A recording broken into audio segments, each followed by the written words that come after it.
Welcome to RStudio IDE, Environment and History. As you see here, the top right quadrant of RStudio IDE contains the Environment and History tabs. The Environment tab contains a list of all the variables you've used in your R code. So when we set x is equal to 1 in the console, the variable x and its current value displays in this tab. This is a good way to quickly see and keep track of all the variables you've defined. Note that the SC environment variable is for Apache Spark, which is pre-installed for you. If you don't need it or want to remove it, you can do so from the environment using the command rm, as in rm with SC within parentheses. Another interesting feature within RStudio IDE is that it includes built-in datasets, which in R are called a data frame. An example of such a dataset is MT-Cars, which contains data on the latest motor trends. So if you were to type in MT-Cars in the R editor and run it, the output would display in tabular form as shown here in the console.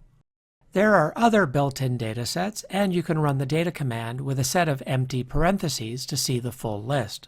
For example, you can type in the first one, air passengers, and run it to see the contents. Now let's look at what's available and what's displayed on these two tabs and how to navigate in them. If you want to save all the variables in your R environment, you can click on the Save button to save your workspace to disk as an R data file. This way, if you load the R data file, it'll load all of your saved variables and data frames back into R. You can also import your own datasets by clicking on Import Dataset. The Import Dataset allows you to load files from your local drive or from a web URL. And the last icon allows you to delete all objects from the current environment. Doing this is useful if you want to clean up your environment and start from an empty workspace again. However, please be careful and use discretion with this action because it cannot be undone. The Global Environments drop-down allows you to look at all the packages that are currently loaded in your environment. When you click on the History tab, you'll be able to see all the code you've executed, but only in this session, either from the console or from the source location of the data.